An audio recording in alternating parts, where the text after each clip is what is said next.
since it's already affecting me and my husband's relationship, I know sooner or later it will affect the relationship just because of the people around us.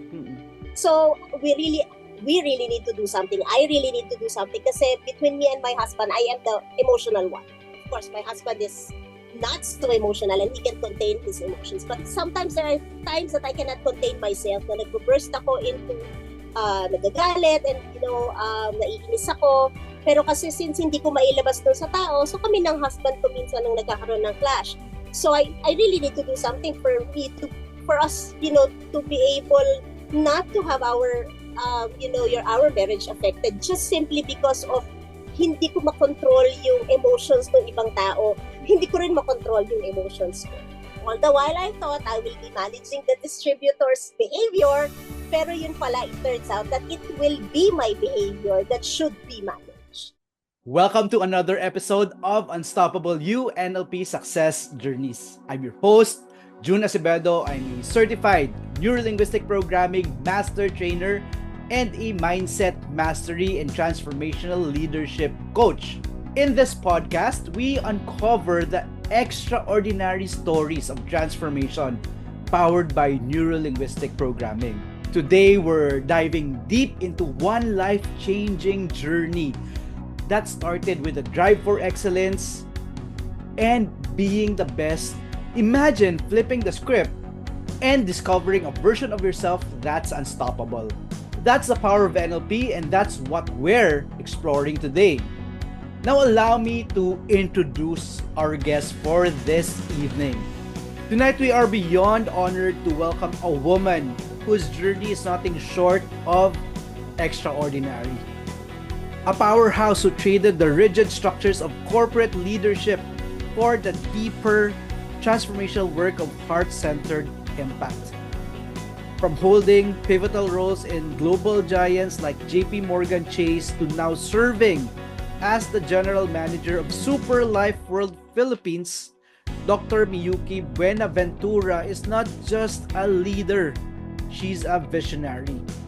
A doctor of humanities, Harvard certified in leadership management, and a licensed business broker and naturopathy practitioner. She brings a truly holistic lens to what it means to lead with purpose. But what sets Dr. Miyuki apart isn't just her stellar resume. It's her courage to evolve. Through her transformational journey in the Mind Unlock NLP program by yours truly, she unearthed tools that didn't just sharpen her leadership, but realigned it. From reprogramming limiting beliefs to activating emotional clarity, she discovered that the greatest shift in leadership starts from within.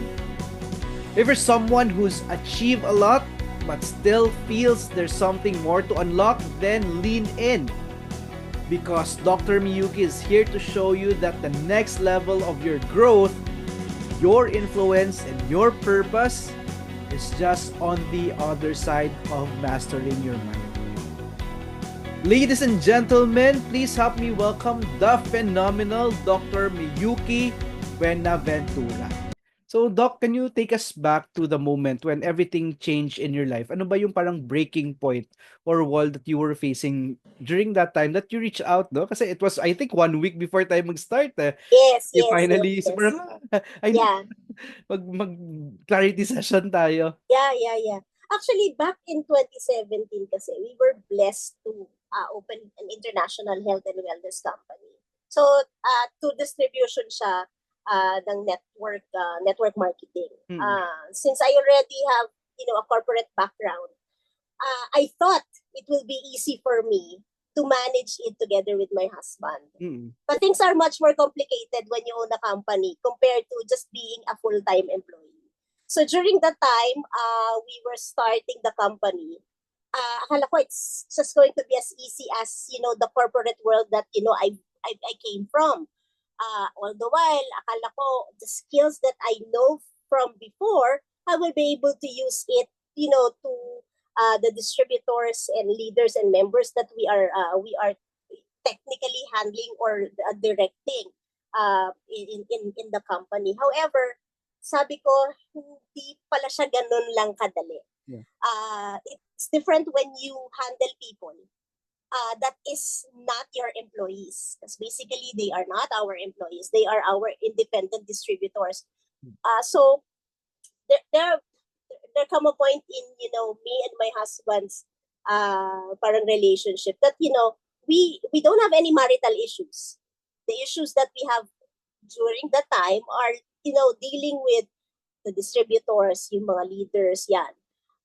It came to a point na parang our arguments will, revolve around those distributors na parang ang lumalabas is sila na yung pinoproblema namin, and in effect, it is already affecting our relationship. We fight because of distributors, because of members, because of sales, because of this. So that is, what made actually me and my husband decide na probably we can ask and look for a training or whatsoever that, would help you at least ma-manage yung mga distributors well. All the while I thought I will be managing the distributors' behavior, pero yun pala, it turns out that it will be my behavior that should be managed. Actually, a different playing field from the corporate world that I am used to. The catch there is that tayo pala talaga yung kailangan tulungan muna. Yes. It's actually my behavior that I need to focus on, not actually to handle their behaviors. It's actually mine that should be handled by myself. What were the thoughts running through your mind at the time? And what made you realize that something had to change sa buhay mo? Kasi nga, since it's already affecting me and my husband's relationship, I know sooner or later it will affect our relationship just because of the people around us. Mm-hmm. So we really need to do something. I really need to do something kasi between me and my husband, I am the emotional one. Mm-hmm. Of course, I'm not stereotyping girls. We are more emotional. Yeah. Of course, my husband is not so emotional and he can contain his emotions. But since I'm a woman, sometimes there are times that I cannot contain myself, na nag-burst ako into nagagalit and naiinis ako. Pero kasi since hindi ko mailabas doon sa tao, so kami ng husband ko minsan nung nagkakaroon ng clash.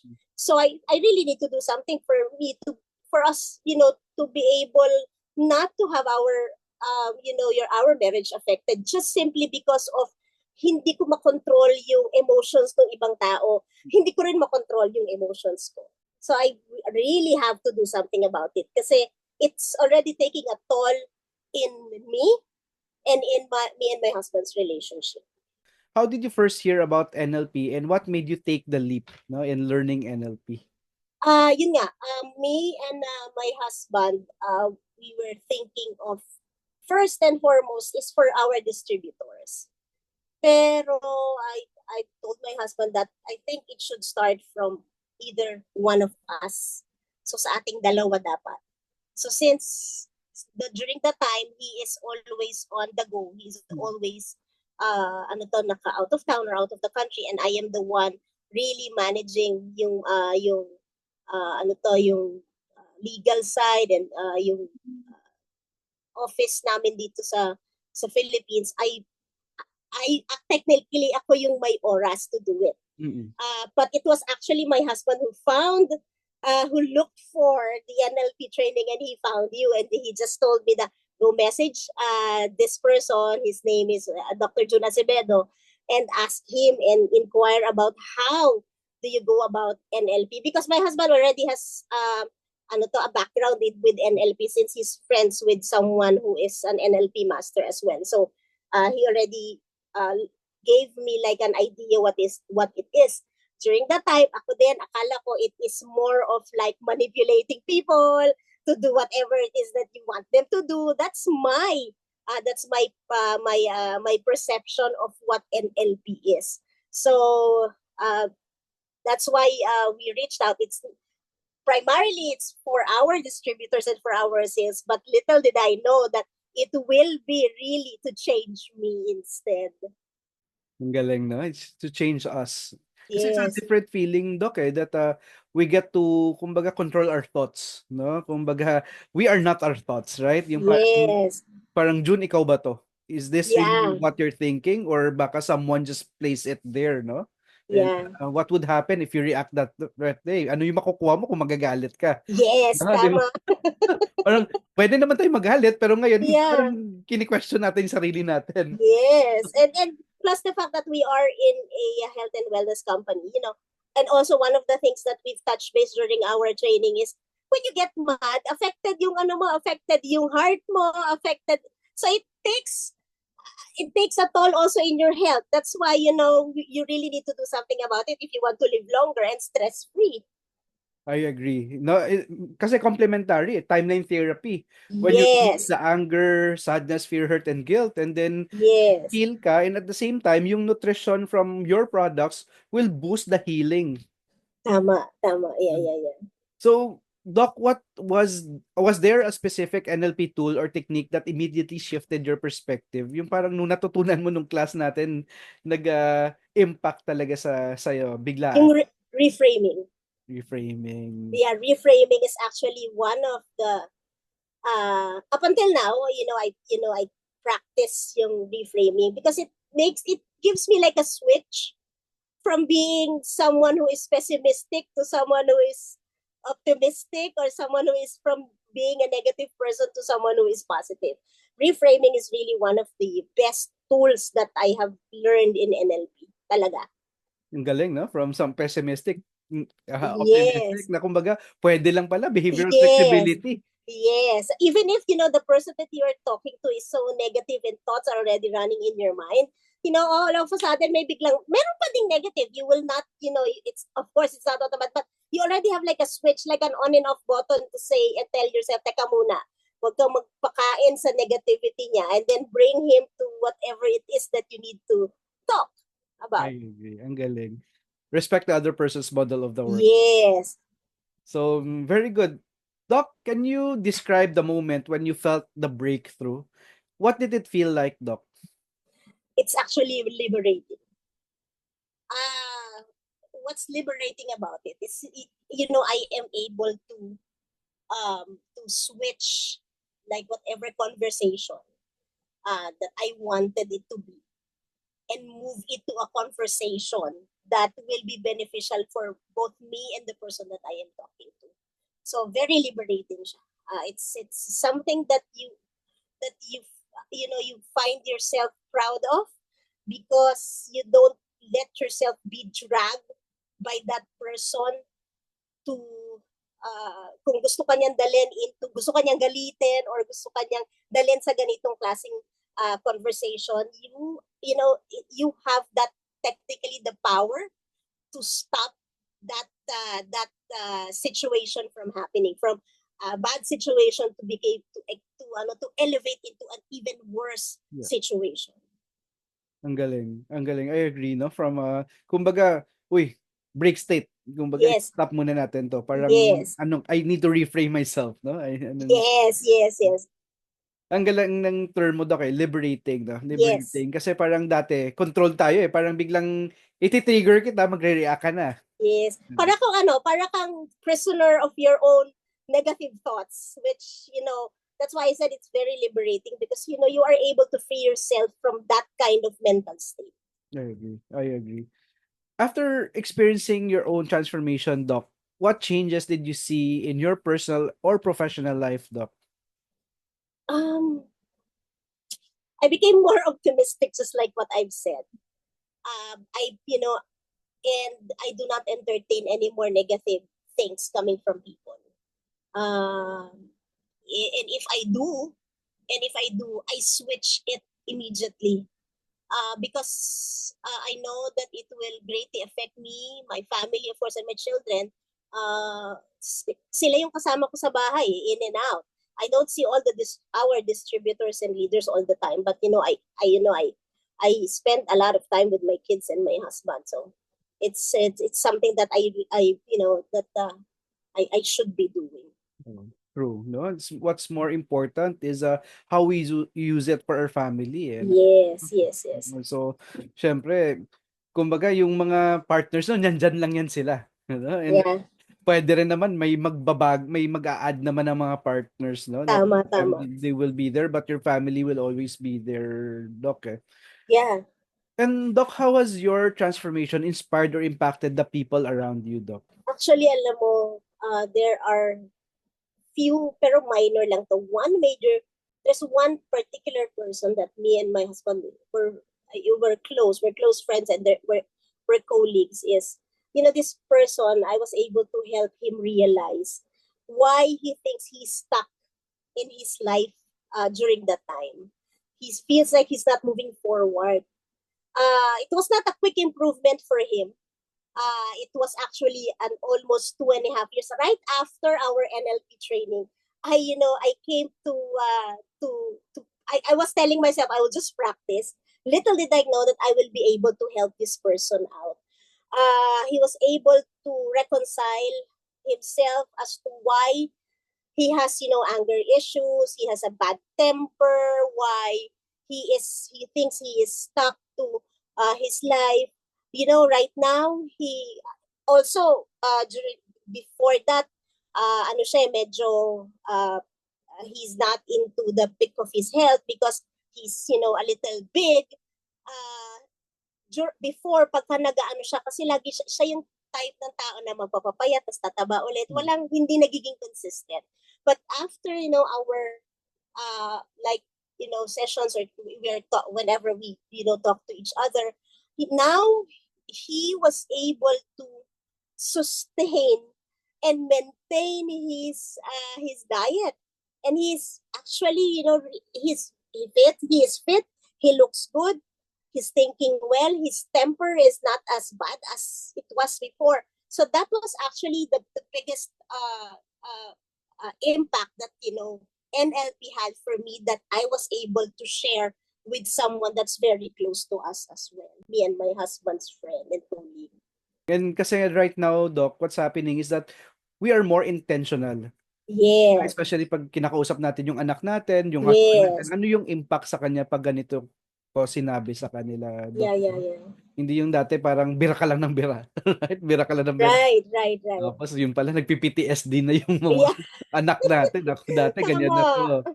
So, Doc, if you could go back and give advice to the version of yourself who was struggling, what would you say to that person, Doc? Or First, to Miyuki? I will tell myself all you have to do first is to be in control of yourself. That's the very first thing. And for sure, everything around you will fall into place and where you want it to be. I will just tell myself, be in control.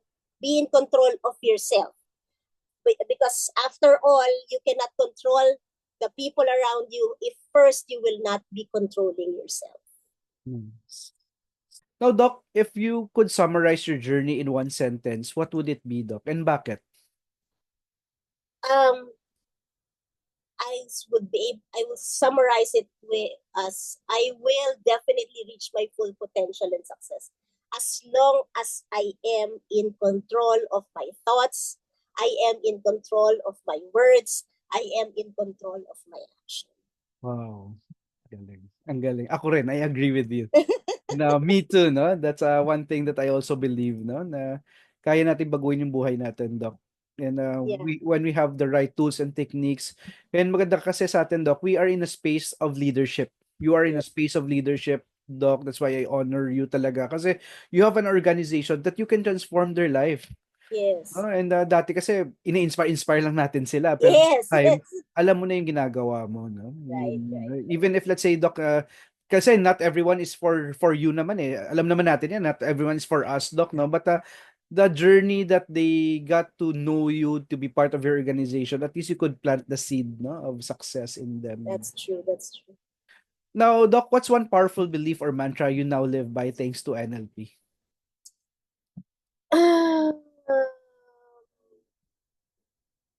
My mantra will be to always stay positive.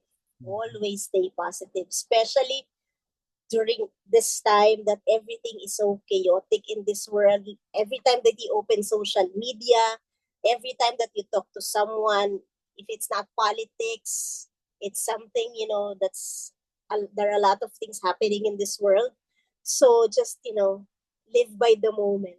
I agree. Thank you. No? Live by the moment. It's very beautiful, Doc. Kasi at the end of the day, buhay natin to eh. No? It's Yes. life. You can make it as a living hell or kumbaga nasa Yes. langit ka. Doon na lang tayo sa langit, di ba? Now, Doc, for anyone who feels stuck though right now and listening and watching this, ano yung message mo sa kanila, Doc? I just want to say that you are not stuck. You are just stuck in a pattern. A pattern that you also created.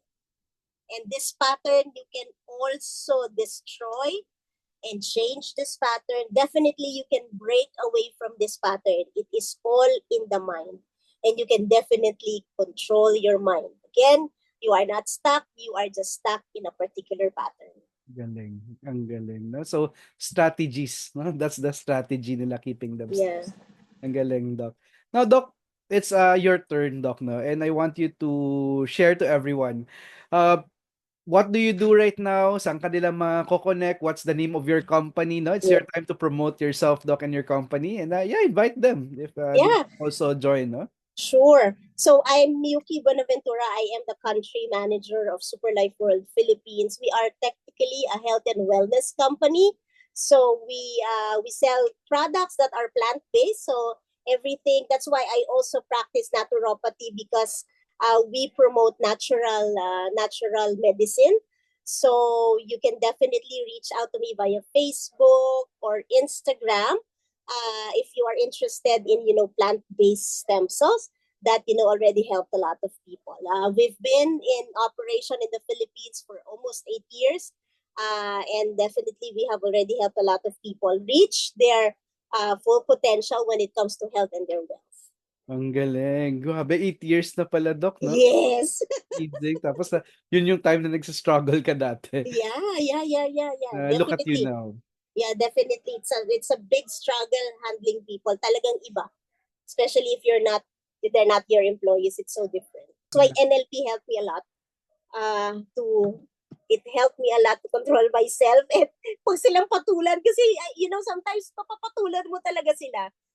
Because, alam mo yun, parang sometimes it's already my personality that you are nasasagasaan na. But, but through NLP, I was able to control myself. That's actually one of the biggest things that the biggest thing that NLP helped me control a lot of things. Sobrang dami ko na control sa sarili ko. Ang galing. Kasi thank you, Doc June.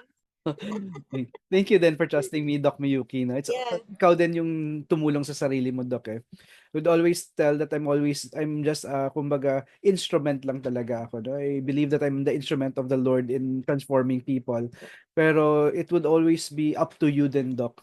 Kasi I feel na nung time na yun, you were already ready eh. Kumbaga, nakikita ko rin yung drive mo to do whatever it takes eh. Yung parang pagod ka na eh. Yung parang pagod ka na. Imagine, Candy Crush, no? For you to be able to do that, you already know that you need to release it.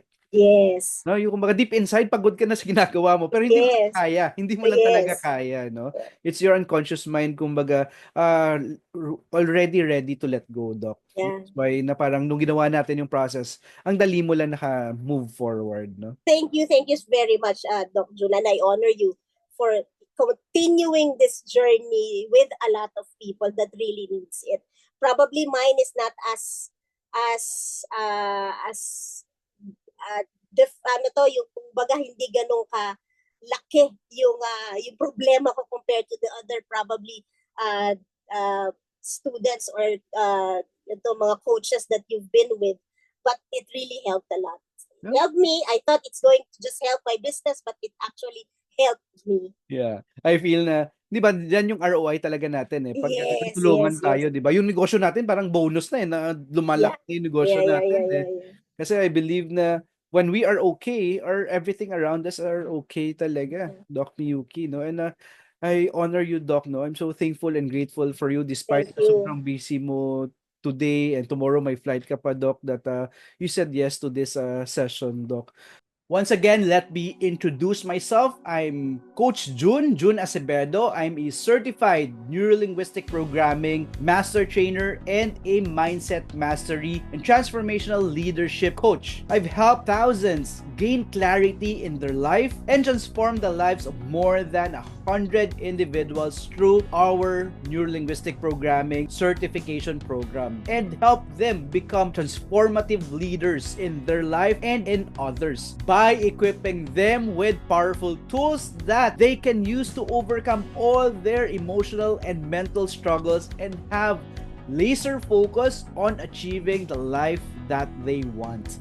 Allow me to help you break through your mental and emotional barriers, develop unshakable confidence, and master high performance strategies so you can scale your business, influence with impact, and achieve unstoppable success using powerful tools in neurolinguistic programming, timeline therapy, and hypnotherapy. If you're ready to level up, let's schedule a quick one-on-one clarity session. You never know, that session might be the one that will change your life. Send me a message and let's book that clarity session.